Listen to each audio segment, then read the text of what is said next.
he actually has a total of 12 wins between Sprint Cup, Nationwide, and the trucks. Yeah, I think he's just figured this joint out. He's figured out how to race really well here. Juan Pablo Montoya has 3 top 10 starts here, including an outside pole, and 3 top 10 finishes at Bristol. Boy, did I tell you, just he hit the rev limiter getting into 3. That's how hard he's driving, but how quickly they get wide open. Darrell, I think he got all he had on lap number 1. Actually, he picked it up in 1/100th of a second on lap 2. I'm not sure what they're going to have in qualifying. All right, thanks, Krista.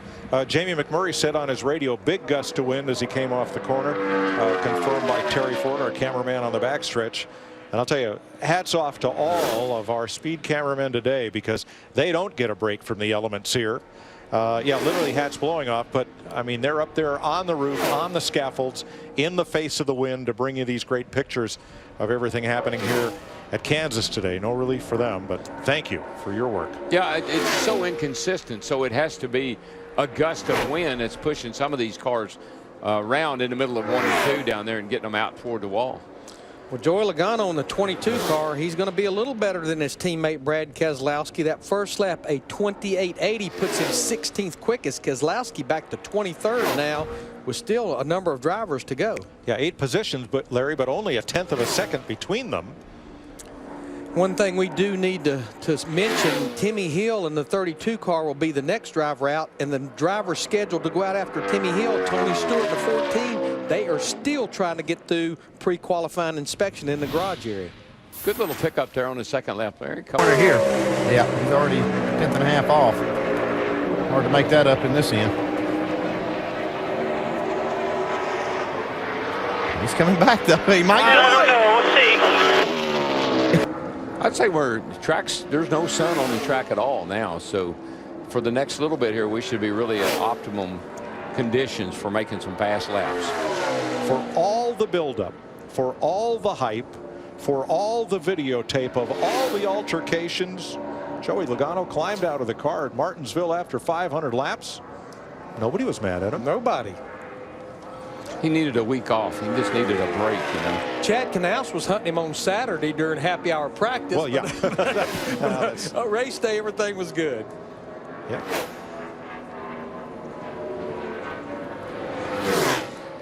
They haven't had a lot of speed in this car all through practice. They really have not. Still, I don't think this is going to be the qualifying lap that they're going to be looking for, considering we're not quite halfway through it. It came on at the end, though, Larry. 7th for Logano. 27.99. There are 4 cars tightly grouped there, just 2/100ths apart. Impressive since he got behind the wheel of a truck. He could easily get this pole. Chase had a front row start early this year at Dover. Dover's concrete. It's got high banks. What do you think Chase gets the pole here? Can he outdo Ryan Blaney? Tracking provisional pole. The number looks good. Now he's fallen off at that pace. Here he comes back, Rick. Can he get it across the stripe? Lap 1. He does get it. 15.328.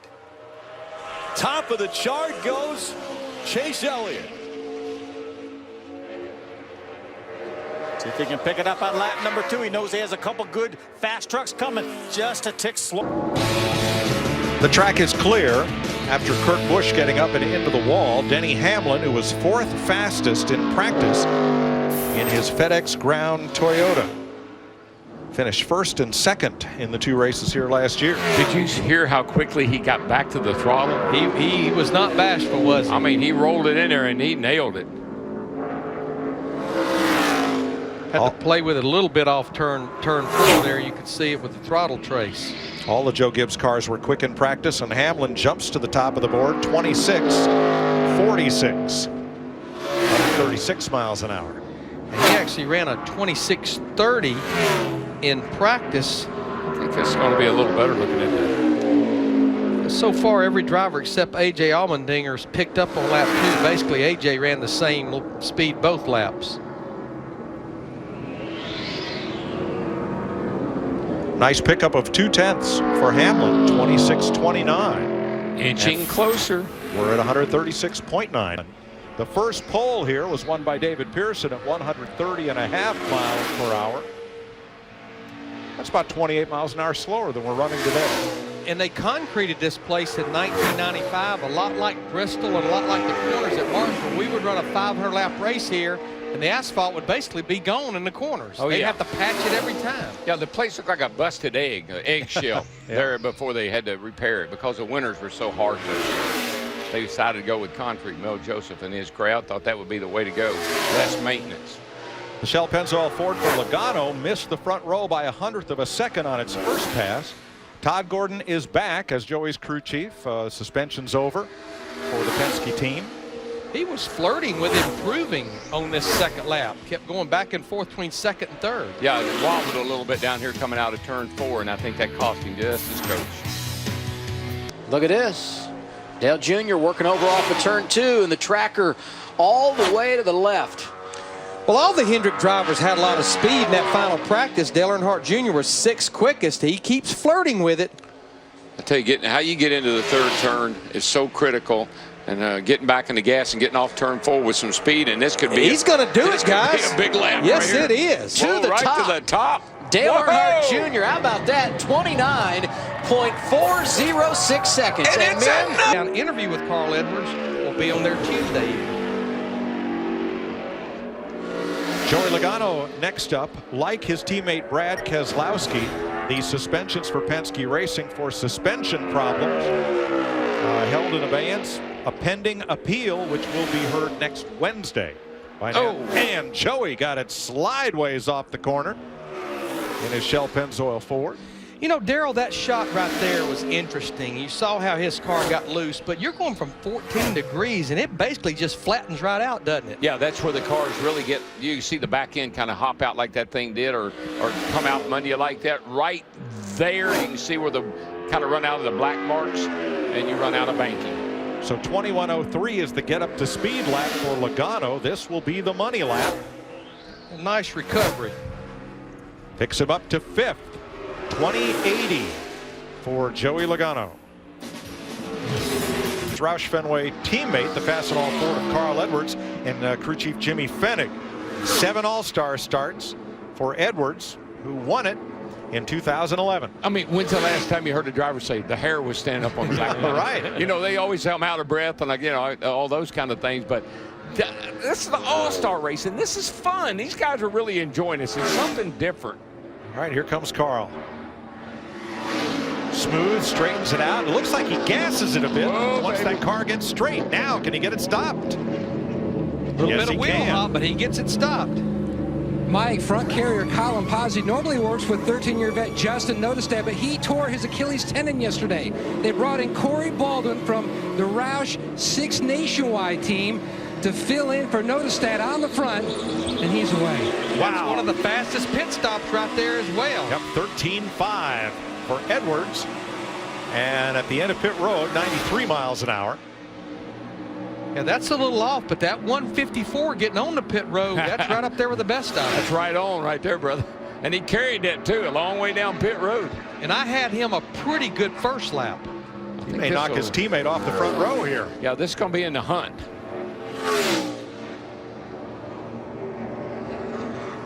He's definitely working on beating Greg Biffle in that 16 group. There's only a quarter second between the first two. Did he fit it in there? How about this? How about he beat everybody? P1, good job, Carl. P1. How about he just beats everybody? 10.1. Only one driver in NASCAR history has a better finishing average here, and that's the 1960 Series champion and Hall of Fame nominee Rex White. You know, Jeff Burton mentioned the tradition of this race. I know a lot of fans probably don't realize, but this is one of the crown jewels. This was one of the races back in '85 when R.J. Reynolds said, we'll pay $1 million to anybody that can win 3 out of the 4 major races, Daytona, Darlington, Charlotte, and Talladega. This has always been one of the big catches right here.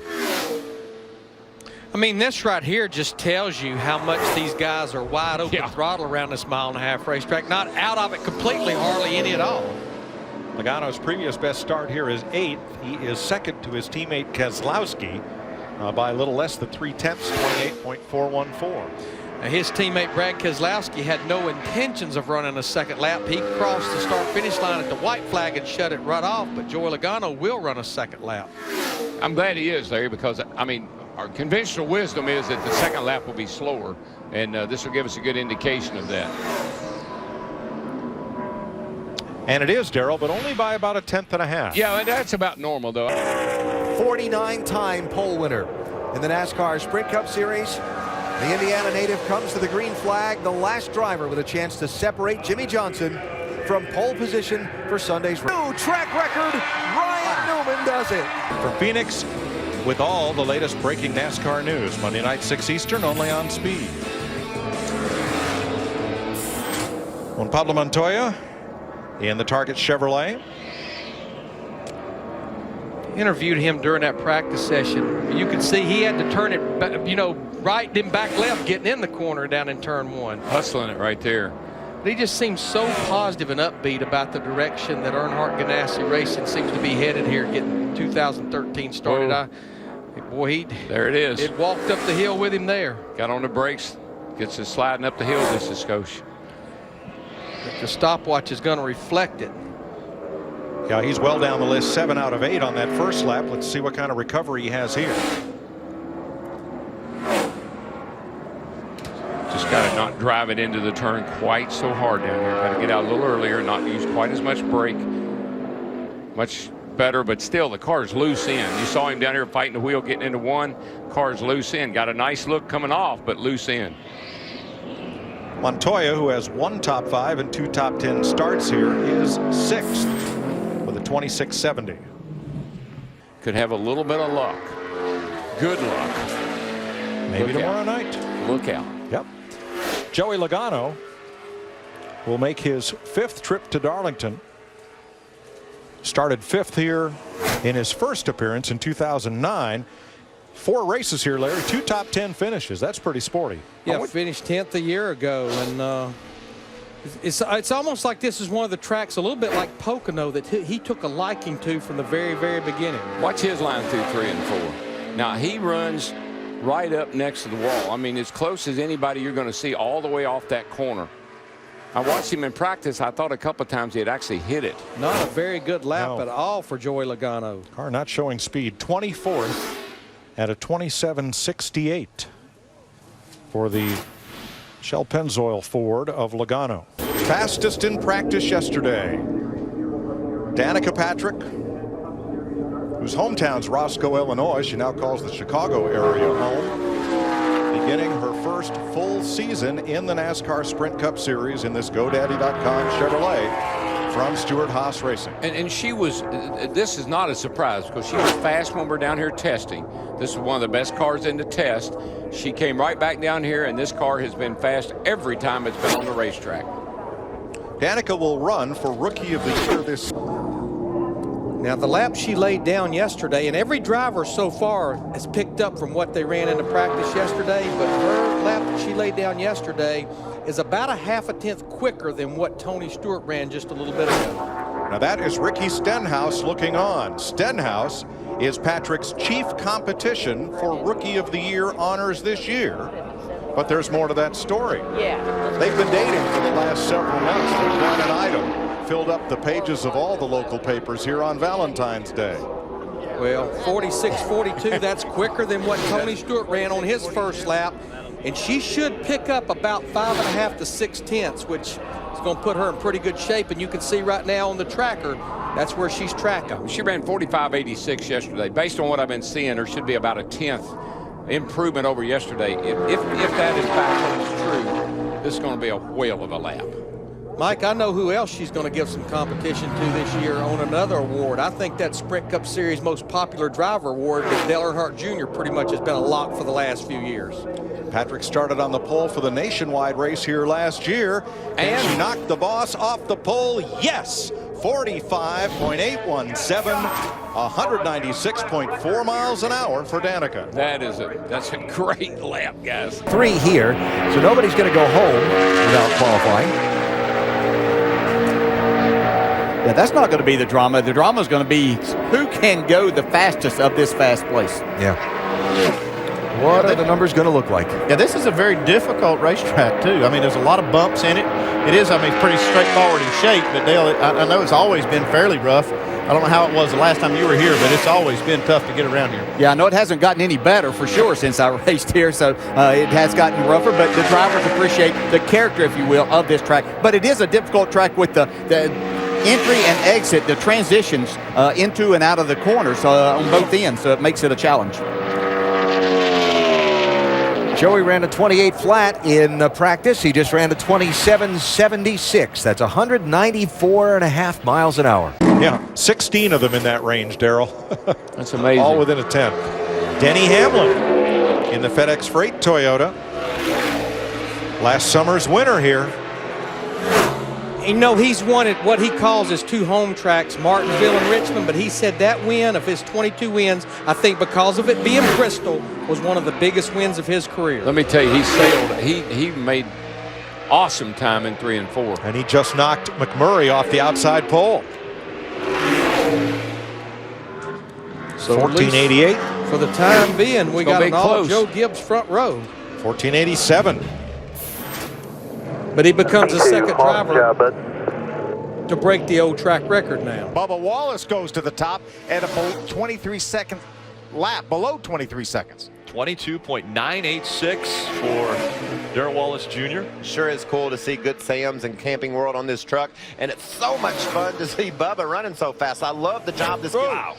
Is he committed? We talked about committed. That's committed. Coming out of turn number 4, can Elliott do it?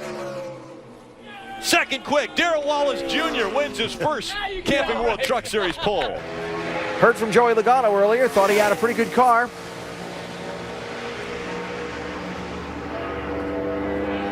Right now, he's about a 10th off. Yeah, pretty solid lap going here. Right to the bottom down here in 3 and 4. Let's see if that affects what we saw. No, picking up some time. He was able to get the gas hard.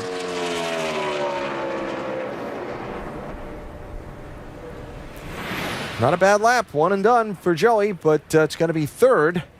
Elliott Sadler, Brian Vickers. 1, 2, 3. 1, 2, 3. Joe Gibbs Racing.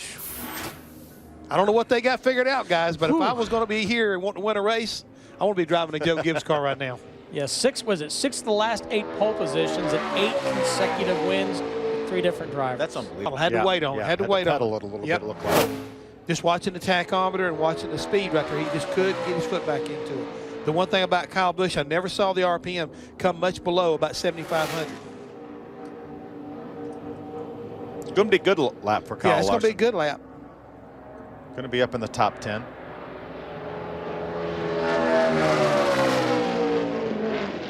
Ninth in his Chevrolet at a 40-90. 2011 has one top 5 finish at this track. 17th at Bristol. Nice recovery. They had to do a bunch of work on that car to even have a deck lid on it to run the last part of the race. It turned out that spoiler stood up pretty proud in the air, and he was pretty quick after that wreck.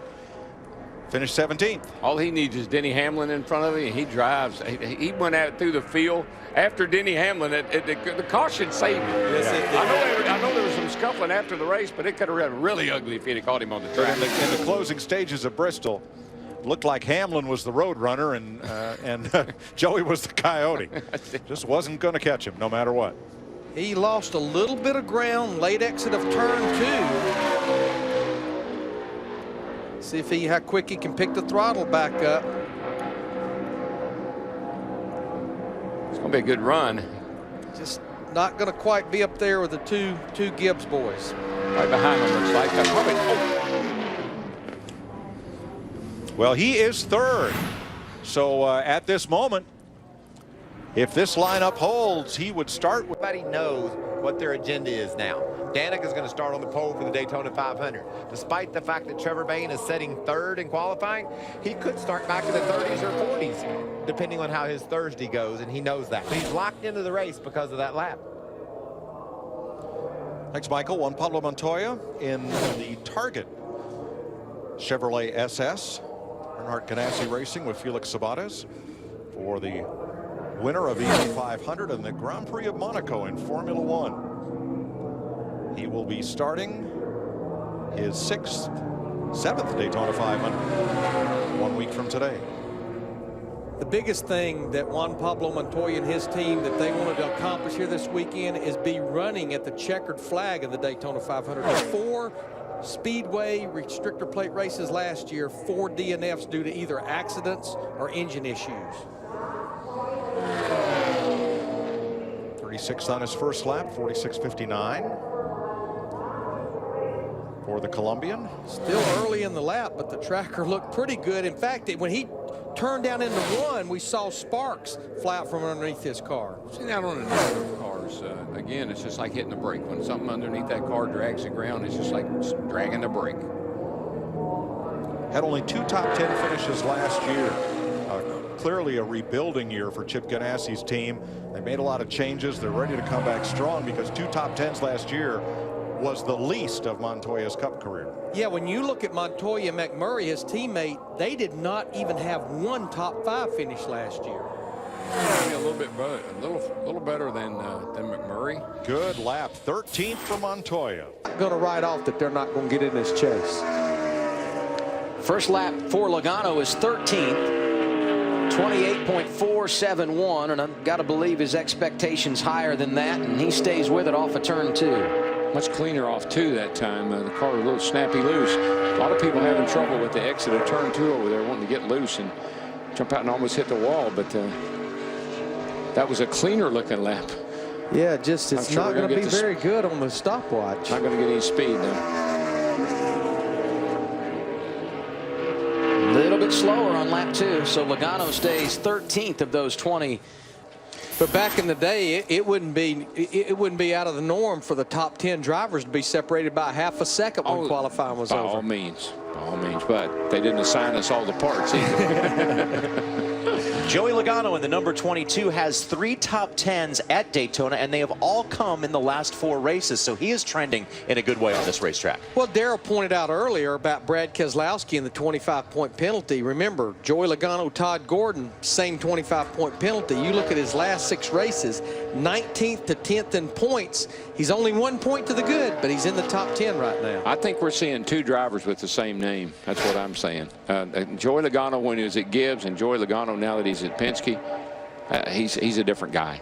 A fresh start is all some people need. Well, when you just look at the major changes that happened from 2012 to 2013. Matt Kenseth goes to the 20 car. Joey Logano goes to the 22. Carl Edwards gets Jimmy Fitting, and everybody's better. Exactly. And those are not minor changes. Those are big changes on big race teams. It's all working. It's kind of like when NASCAR tells you to fix something on your car and it goes faster. You know, a lot of times, remember we work on low cars and they'd say, well, you can't do this, you can't, got to fix that, and they go out and run faster. You did with all the stuff you'd done to it. Now, one of the stories that came out of the garage area yesterday right prior to practice, and this 22 car that was one of the 16 teams that were involved, in the roof flap area, when they go down into the cavity there on the roof, there's some stops, and they pretty much come with standard pieces. And a lot of the teams had altered those pieces or even came up with alternative pieces that were lighter because it's in the highest part of the race car. And even though we're at Daytona, it's like Jimmy Fitting told me, we're always looking for grams and ounces, and so we anticipate that possibly Tuesday of next week, I think it'll probably be monetary fines only for those 16 teams. 16 in that garage area, and I think there were about 15 in the Nationwide Series garage. And the parts were not all the same, but it was all done in the same area. Yeah, somebody didn't get the memo on that. That's a lot of teams in 2 different garages. If it's 1 or 2, it's, you know, it's like playing.